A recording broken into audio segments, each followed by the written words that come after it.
Captain June stood on the bridge of Sol's Pride, watching Earth rotate slowly below. The orbital defense station had been his home for 3 years now. It was supposed to be the safest posting in the solar system. That morning, he drank his coffee and read reports about the new colony on Proxima Centauri. Humanity had finally reached another star. Life was good. Then the alarms screamed. "Captain, we have unknown contacts." Ensign Minji shouted from her station. Her hands flew across the controls. They just appeared out of nowhere. Hundreds of them.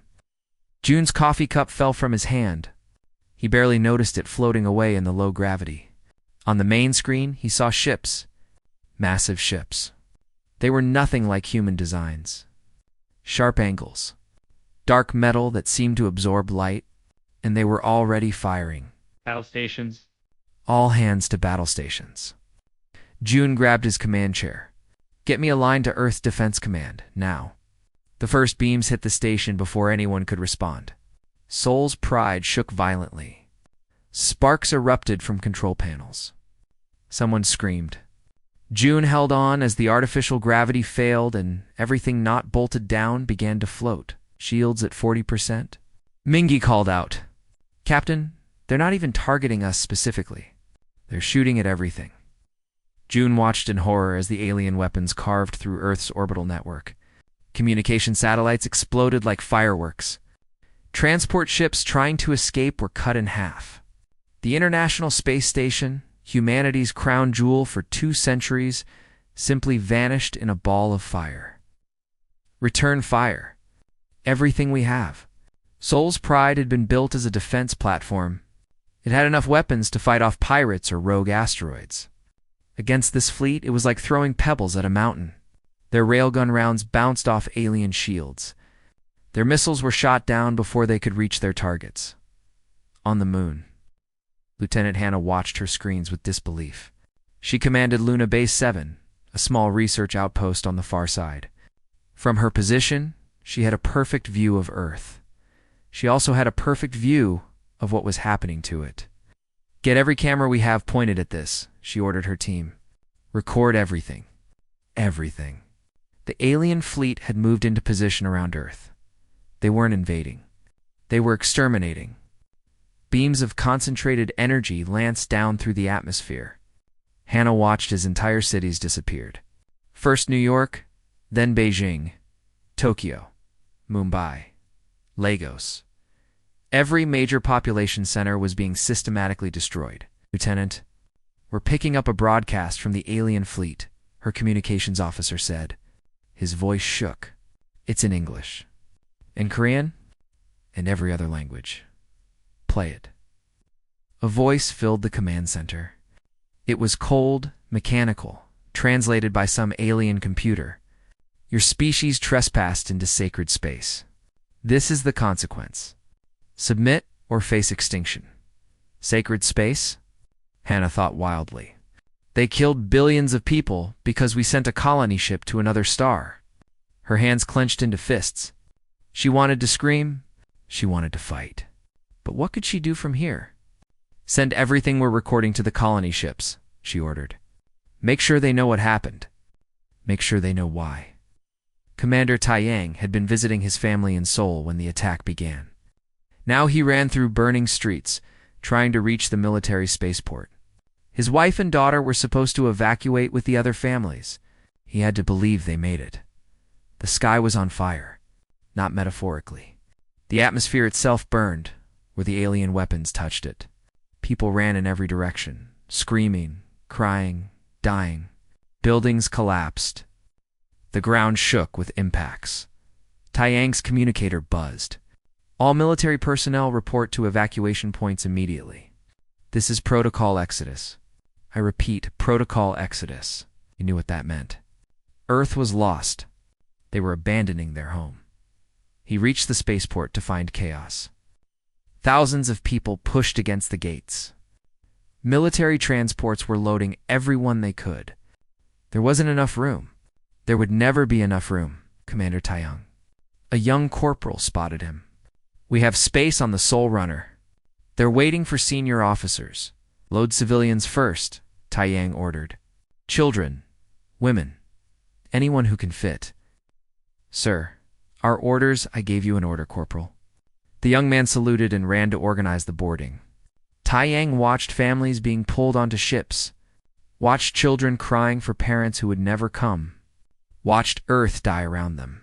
In orbit, Captain June managed to get Soul's Pride operational again. Half his crew was dead. The station had taken catastrophic damage, but they were still alive, and they still had weapons. Captain, we're receiving evacuation requests from Earth, Minji reported.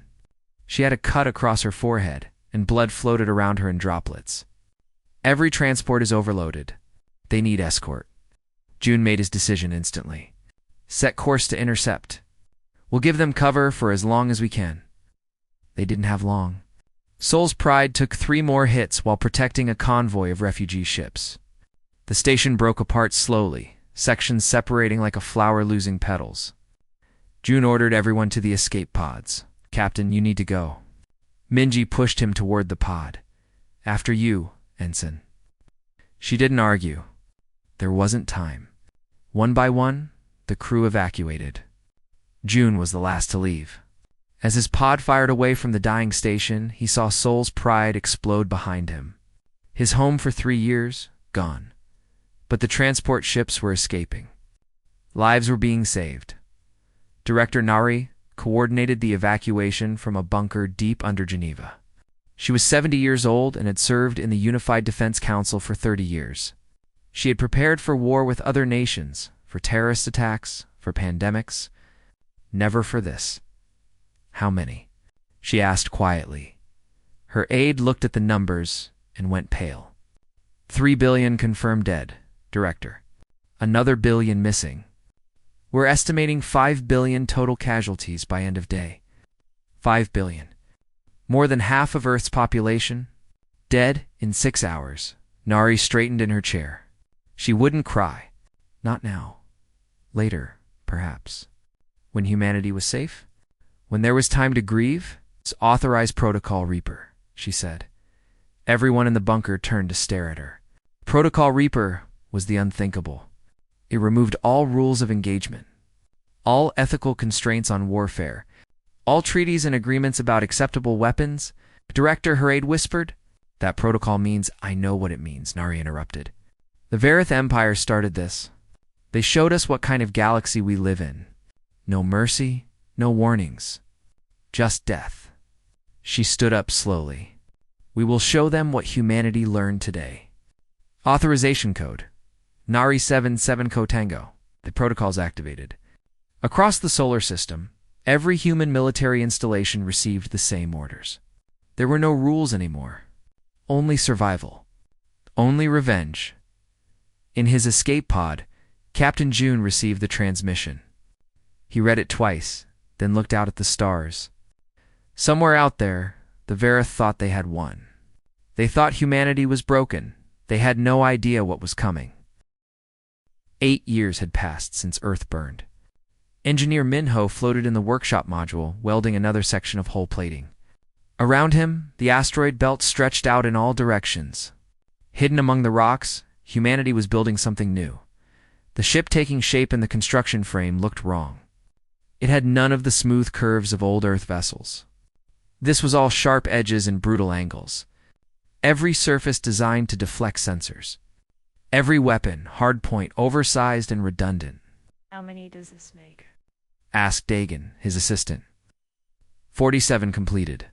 300 more in various stages. Minho put down his welding torch. The Varith were scattered refugees. They have no idea we've been building an entire fleet. The shipyard was one of hundreds hidden throughout human space. Every colony, every station, every asteroid base was producing weapons. Not exploration ships, not cargo haulers, only warships, only weapons, only revenge. Minho thought about his brother sometimes. Killed in the first hour of the attack, vaporized along with 6 million others in Tokyo, the Varith commander who ordered that strike was named Velrith. Minho had memorized that name. He carved it into every ship he built. On Station Haven, Dr. Eunice stared at her calculations until her eyes hurt. The laboratory was cold, sterile, and full of things that shouldn't exist. Weapons banned by every treaty humanity ever signed. Until Protocol Reaper anyway. The biophage is stable, reported her research partner, Junho. He looked tired. They all looked tired. Nobody had slept properly in years. We can deploy it whenever ordered. Yuna nodded slowly. The biophage was her creation.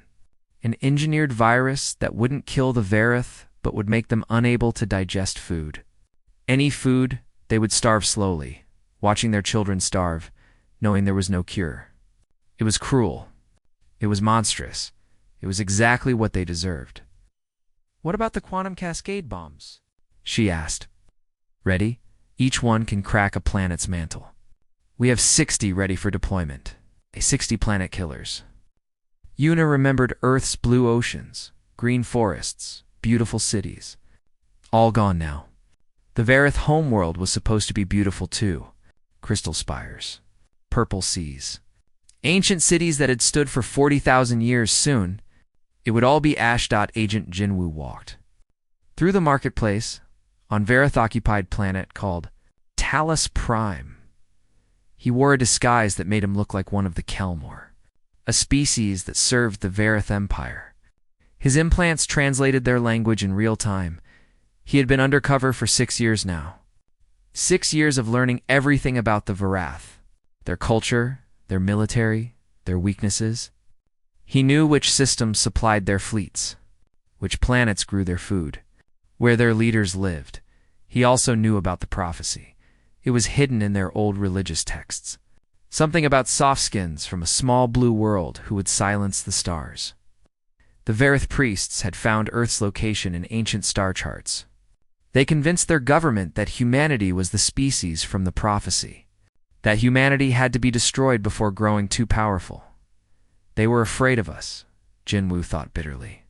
They killed 3 billion people because of a prophecy. Because they were afraid, soon they would learn what real fear meant. He sent his latest report through encrypted channels. Locations of Vareth leadership. Weak points in their defensive networks. Everything humanity needed to strike back. Director Nari was old now. 78 years old and tired beyond words, but she couldn't rest. Not yet. She commanded from the mobile station Freedom's Call, constantly moving through human space to avoid detection. Her office walls were covered with screens, showing data from every human settlement. 200 colonies, all working toward the same goal. 1,000 warships completed or under construction. 50 million soldiers trained and ready. "Director, we received confirmation from Agent Jinwoo," her aide reported. "He's identified the location of High Archon Velrith." Velrith? The monster who ordered Earth's destruction? The alien who killed half of humanity without a second thought? Add him to the priority target list, Nari said quietly. "Make sure whoever leads the assault knows. I want him taken alive." Alive, Director? He gets to watch his empire fall. Then we'll decide what to do with him. Nari looked at the memorial wall in her office. 3 billion names, organized by city, by country, by the hour they died. She had lost her son, 2 grandchildren, and countless friends. The Vera thought that would break humanity's spirit. They were wrong.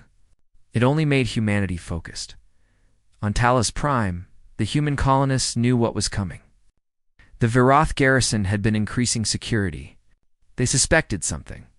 Colonist leader Sun He gathered everyone in the main shelter. "They're going to try to take us prisoner," she told the 3,000 people. "They want to use us as hostages against the incoming human fleets." Everyone understood. They had all volunteered for this colony, knowing it was in Vareth space, knowing they might be captured. Knowing the risk, Protocol Final Echo is approved, Sun He continued. "If you want to evacuate, we have 12 hours before they lock down the spaceport. No one will judge you. No one will think less of you." Nobody moved. Not one person. "Then we proceed as planned," Sun He said. "We've hidden antimatter charges throughout the colony's foundation.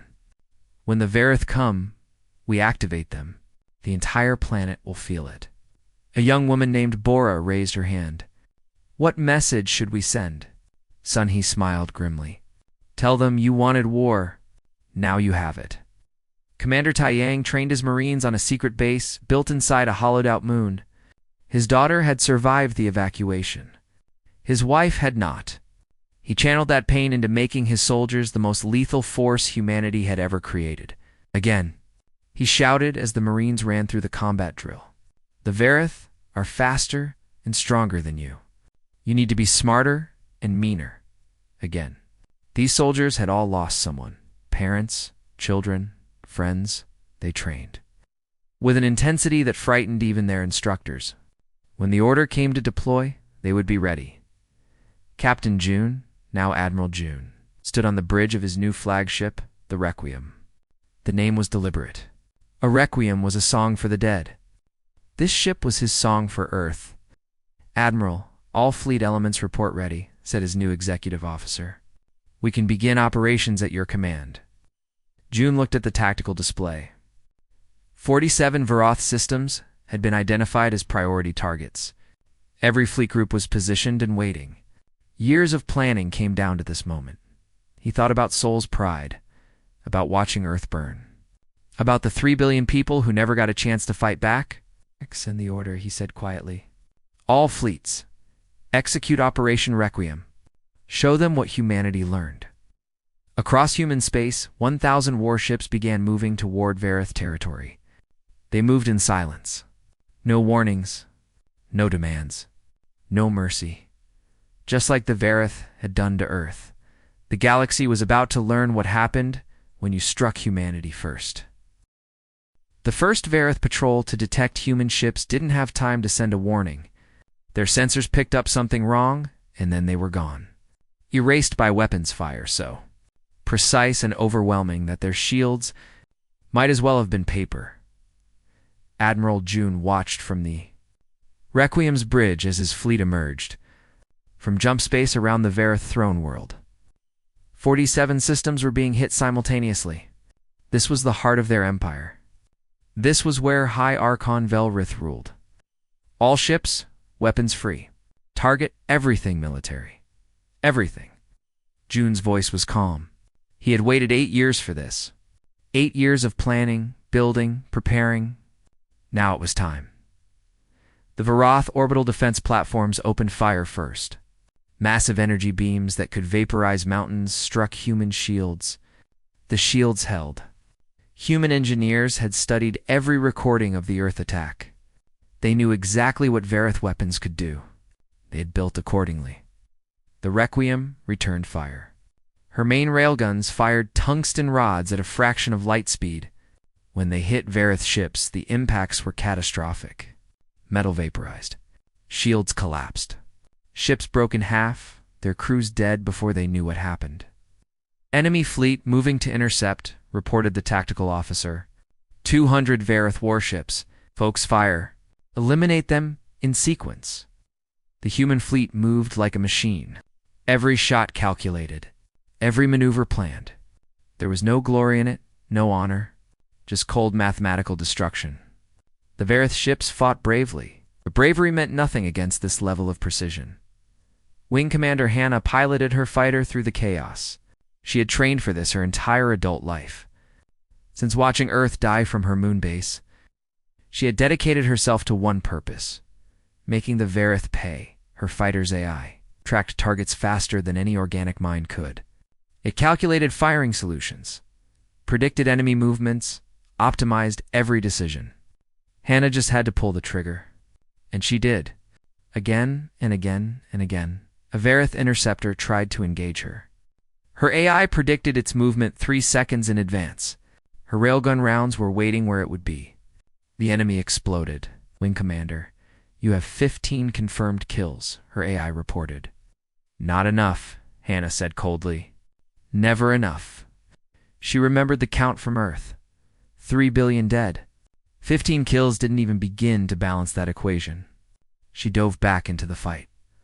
On the surface of the Varath homeworld, Commander Taiyang's Marines dropped from orbit in armored pods. They hit the ground outside the capital city like meteors. The Varath military scrambled to respond. They weren't ready for what came next.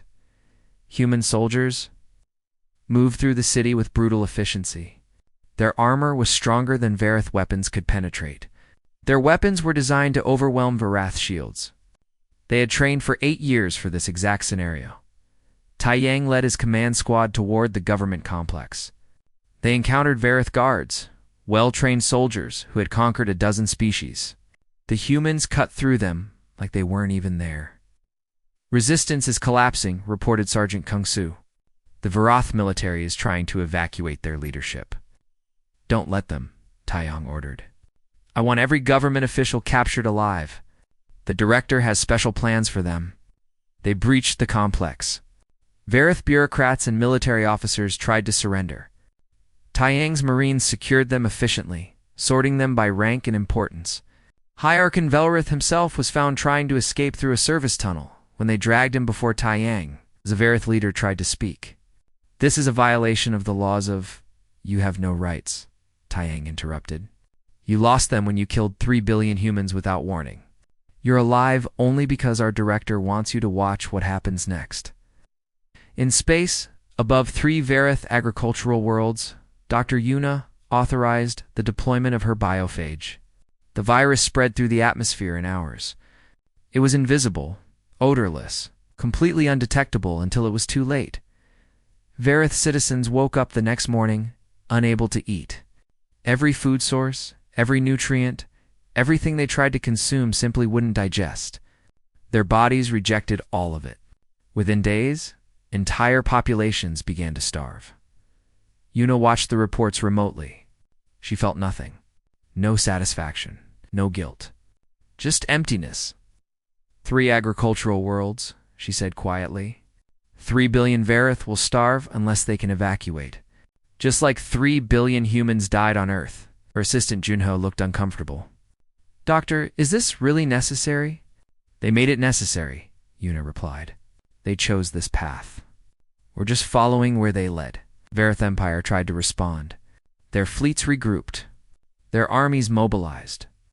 Their allies were called for help, but help never came. The other species of the galaxy watched from a distance, afraid to intervene, afraid to draw human attention. High Archon Velrith was forced to watch from a cell aboard the Requiem. He saw his throne world occupied, his fleets destroyed, his agricultural planets dying, his empire, 40,000 years old, crumbling in less than 6 months. He tried to send a message to humanity, offering peace, offering reparations, offering anything. Admiral June received the message and deleted it without responding. The Varath wanted mercy now? They wanted negotiation? They should have thought of that before attacking Earth. The human fleets moved from system to system. They didn't conquer. They dismantled. Every military installation was destroyed. Every weapons factory was razed. Every ship capable of violence was eliminated. The Varath were being systematically reduced to a pre-industrial civilization wing. Commander Hannah flew her final mission of the campaign over Varath Prime. Below the capital city was in ruins. Not from indiscriminate bombing, but from precise strikes against every government and military building. The civilians were mostly unharmed, but their civilization was broken. She thought about the contrast. The Varath had killed billions of civilians deliberately. Humanity could have done the same. Could have exterminated them completely. But Protocol Reaper wasn't about genocide. It was about making an example. The Varath would survive. They would rebuild, eventually. But they would never forget. Neither would any other species watching this. Commander Tai Yang stood in the Varath government complex, now converted to Human Command Headquarters. The Varath flag had been lowered. In its place, they raised Earth's flag. Not the new one from the colonies, but the old one. The one that flew over a planet that no longer existed. Sir, the Empire is requesting formal surrender, reported Kung Su. Denied, Tai Yang said. They don't get to surrender. They get to live with what they did. They get to watch their empire reduced to nothing. Then, maybe, in a few decades, we'll talk about surrender. Across the Varath Empire, The message became clear. Humanity wasn't fighting a war. Wars could be won or lost. Humanity was administering punishment, teaching a lesson, showing the entire galaxy what happened when you struck first against the wrong species. Admiral. June stood on the bridge of the Requiem, looking down at Vareth Prime, the planet where the orders came from to destroy. Earth, the planet where Velrith ruled his empire with absolute power. Now it was an occupied world, its people broken, its military destroyed, its future uncertain. Admiral, we're receiving transmissions from 60 species across the galaxy, his communications officer reported. They all say the same thing. They surrender. They're pledging peace with humanity. June almost smiled. Almost tell them we weren't at war with them. We were at war with the Varuth. But make sure they understand. What we did here, we can do anywhere. To anyone, the campaign was over. Humanity had won. But the victory felt hollow. 3 billion people were still dead. Earth was still a scarred ruin. Nothing could bring them back. All humanity could do was make sure it never happened again. Neutral Station Harmony floated in empty space, far from any star system. It was built by the Galactic Council as a meeting place where no single species had advantage. 217 civilizations had representatives here. None of them had ever been more afraid than they were today. Ambassador Hyjin arrived aboard a small diplomatic shuttle. She was young, only 32 years old, but she had been chosen specifically for this role. The galaxy needed to see that humanity's future generations were just as determined as those who remembered Earth's burning as she walked through the station's corridors. Aliens of every shape and size moved aside. Some stared. Others quickly looked away. A few actually ran. Hygiene kept her expression neutral. Let them be afraid. They should be. The council chamber was enormous, designed to hold representatives from hundreds of species. Today, it was packed. Every civilization wanted to witness this moment, wanted to hear what humanity had to say. Hyjin took her place at the speaker's platform. Above her, the council leader, a being called Thraxis from the ancient Zenther species, activated the translation systems. Ambassador Hyjin of Humanity, Thraxis's voice echoed through the chamber. This council has gathered to discuss your species' recent actions against the Vareth Empire. Many members are concerned about the excessive force used. Excessive force. Hyjin almost laughed. She activated the holographic display behind her. Images appeared. Earth before the attack, beautiful and blue. Then Earth, during the attack, burning and dying. This was my homeworld, she said quietly. Her voice was amplified throughout the chamber. 3 billion people lived here. They were farmers, teachers, children playing in parks, elderly couples enjoying their retirement. None of them were soldiers. None of them threatened anyone. She changed the image. Now, it showed bodies. Cities reduced to ash. Oceans boiling. The Vareth Empire did this without warning. Without negotiation, without mercy. High Archon Velrith sent one message. Your species trespassed into sacred space. This is the consequence. Hyjin's voice hardened. We sent one colony ship to another star. For that, they killed half of humanity. Muttering spread through the chamber. Some aliens shifted uncomfortably. Others nodded slowly. A representative from the Kalmar Collective, a species that had served the Vareth, stood up. But your response was disproportionate. You destroyed their entire empire. You released biological weapons? We responded appropriately, Hyjin interrupted. The Vareth showed us the rules of this galaxy. Strike first. Show no mercy. Demonstrate overwhelming force. We simply followed their example. And we did it better. Agent Jinwoo entered the chamber then, carrying a data storage device. He had spent 8 years embedded in Varoth's space. Now, he was here to share what he learned. Members of the council, he began, I have evidence that the Vareth attack on humanity was not unique. They have destroyed 17 other emerging civilizations over the past 5,000 years. Species that were beginning to explore space. species that might have become competitors. The chamber erupted in chaos, aliens shouting at each other, some demanding proof, others defending the Verith. Thraxus struggled to restore order. Ginwu displayed his evidence. Documents from Verith archives, military orders, religious prophecies. A pattern emerged. The Veroth and several other powerful empires had a policy of necessary culling. They eliminated species they viewed as potential threats. Humanity was just the latest target, Jinwu concluded. But we were the first to survive. The first to fight back. The first to win. A representative from the Tilaran people, a peaceful species of aquatic beings, spoke up. We nearly suffered the same fate. The Kryn swarms attacked our homeworld last year. We had no military. We would have been exterminated. But humanity intervened. You saved us. More voices joined in. Species that humanity had helped. Species that humanity had protected from aggressive neighbors. The narrative began to shift. Ambassador Hyjin let them talk. Let them understand that humanity wasn't just about revenge. They could also be protectors. But only for those who deserved it. Outside the station, Admiral June waited with 500 human warships. It wasn't a threat, exactly. It was a reminder, a demonstration. These ships had just defeated the Verith Empire. They could be anywhere in the galaxy within days. Director Nari's message came through on Hajin's private communicator. It was time. Hyjin raised her hand for silence. The chamber gradually quieted. She looked around at the representatives of 200 civilizations. Some afraid. Some curious. Some angry. All listening. Humanity came to the stars seeking peace, she began.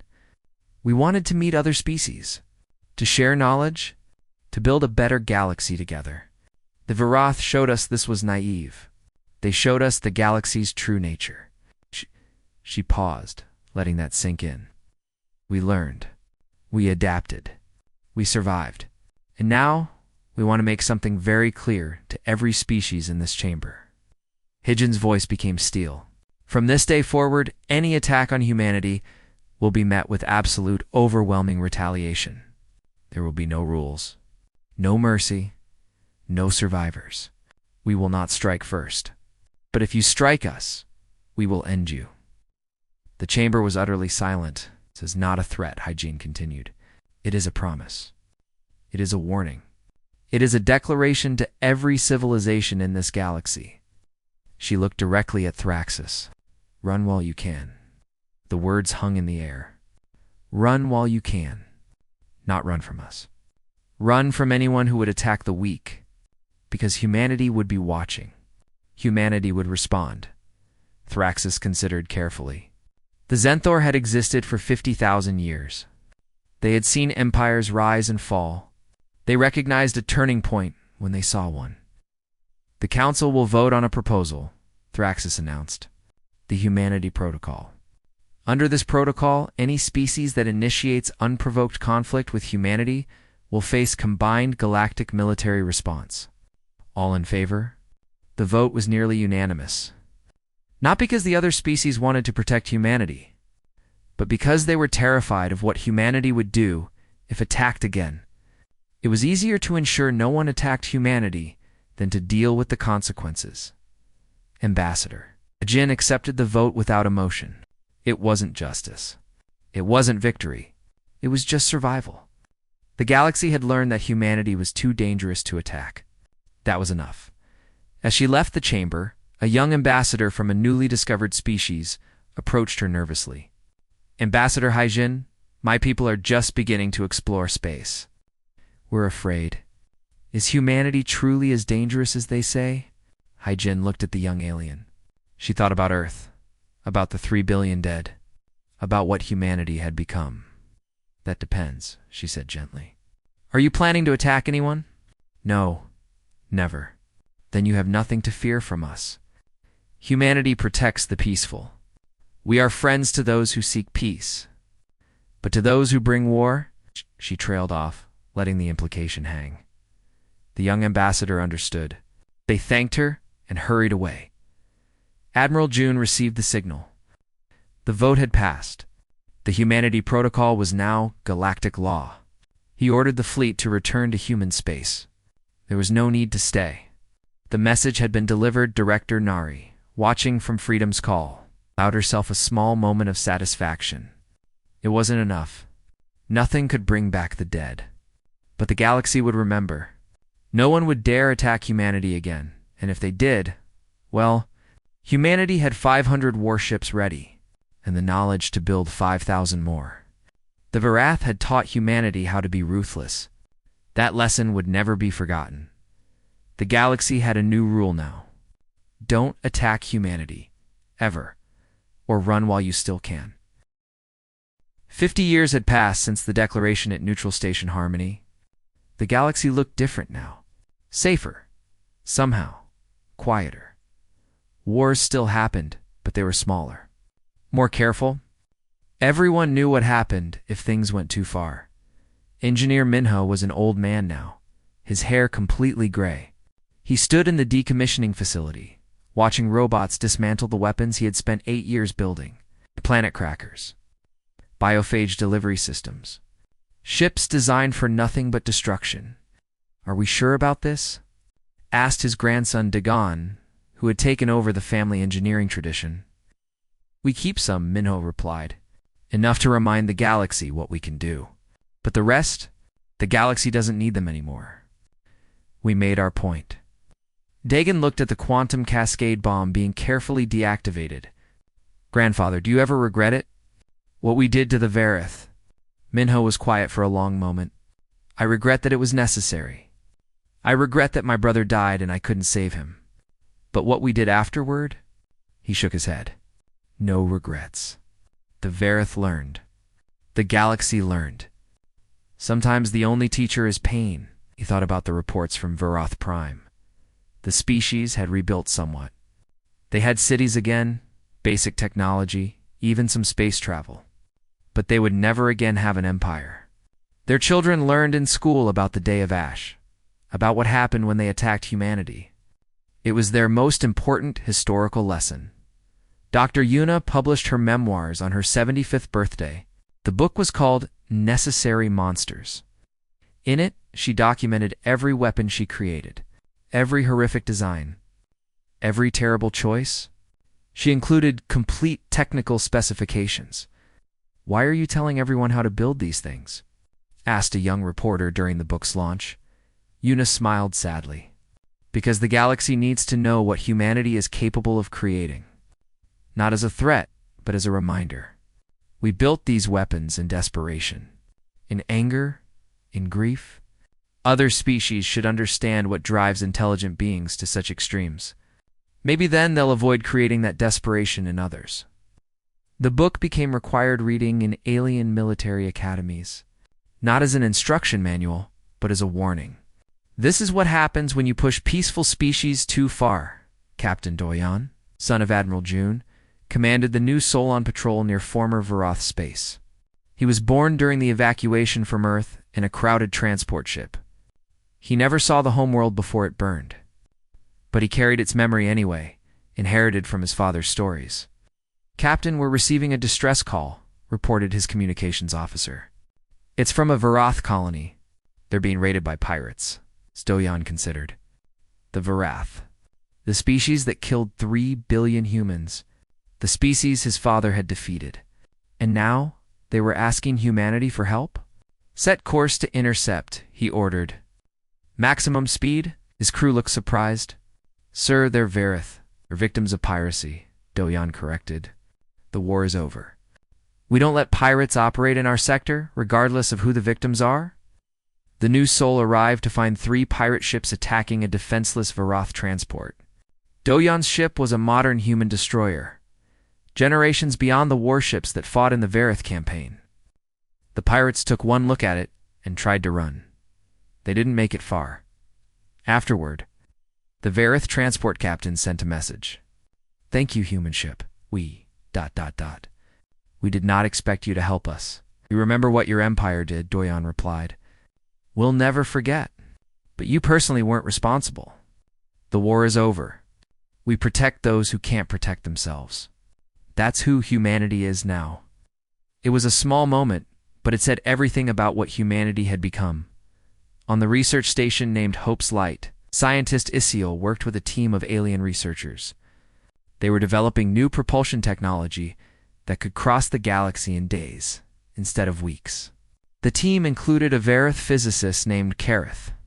"Dr. Isiel," I wanted to say. Kareth hesitated. "I wanted to apologize for what my people did to yours." Isiel looked up from her calculations.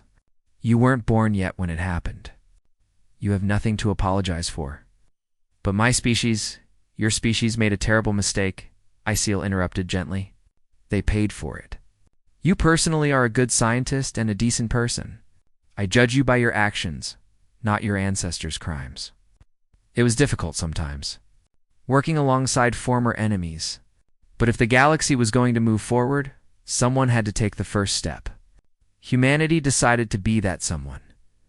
Ambassador Hyjin, now serving as the Galactic Council's chief mediator, negotiated her 100th peace treaty. Two species in the Outer Rim had been fighting over a resource-rich system. Before humanity's rise, the war would have continued until one side was extinct. Now both sides came to the negotiating table. "Accept humanity's terms," said the leader of one faction. "As do we," agreed the other. It was that simple. Both sides knew that if the conflict escalated too far, humanity would intervene. And humanity's interventions were swift, decisive, and non-negotiable. Better to compromise than face that. After the signing, Hyjin walked through the station's memorial garden. Every embassy had contributed a plaque. On humanity's plaque, 3 billion names were listed. Below them, one line: "The Empire struck humanity first, crossed the galaxy, our voice declared, run while you can." She read it every time she passed. Never forgot. Admiral June was 90 years old now, retired. Living on the restored Earth, the planet had taken 5 decades to heal, but it was beautiful again. Forests grew where cities burned. Oceans teemed with life. Children played in parks, just like before. A delegation from a newly discovered species came to visit him. They were nervous, these aliens. They had heard stories about humanity, about Earth, about the war. "We wanted to meet you," their leader said, "to ask you a question that troubles our people. Are humans truly the monsters we hear about in the stories?" June stood slowly, his old bones aching. He walked to the window and looked out at the children playing. Human children. Verith children, too. A few Tillaran youngsters splashing in a water feature, all living together peacefully. "We are what the galaxy made us," he said quietly. "We came to the stars seeking friends. We found enemies. We learned to fight better than anyone expected. We learned to be ruthless when necessary, turned to face the aliens. But we also learned to be protectors, to be teachers, to be builders of peace." He gestured to the memorial visible on the horizon. 3 billion names carved into lunar stone, large enough to see from Earth's surface. That memorial reminds us of who we lost, but it also reminds us why we fight. Not for conquest. Not for glory. We fight so that no other species has to carve 3 billion names into stone. We fight so children can play in parks without fear of fire from the sky. The alien leader understood. "So humanity is both friend and enemy?" "Humanity is a mirror," June replied. "We reflect what others show us. Show us peace, we offer friendship. Show us violence." He didn't need to finish. The galaxy knew what happened when you showed humanity violence. The delegation left, reassured and thoughtful. They would tell their people what they learned. That humanity was dangerous. Yes, but only to those who brought danger first. That night, June sat on his porch watching the sunset. He thought about Soul's pride, about watching Earth burn, about the long campaign of revenge, about the 50 years of peace that followed. Had it been worth it? The violence, the weapons, the brutality. He thought about the children playing in the park, thought about the thousands of treaties signed, wars prevented, lives saved because the galaxy learned to fear. Humanity's response to aggression? Yes, it had been worth it. A young couple walked past. A human woman and a Vareth man, holding hands. Once that would have been unthinkable.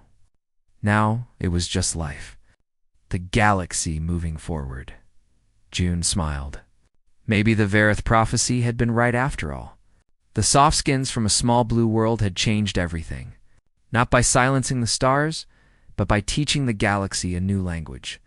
The language of peace through strength. The language of protection through power. The language that said, we will be your greatest friend or your worst nightmare. And you get to choose which the galaxy chose friendship. Most of them anyway, and for those who didn't. Well, humanity still had those weapons in storage. Still had those protocols ready. Still remembered how to fight, but they hoped they'd never need to again. The sun set over a healed Earth, and Admiral June closed his eyes at peace.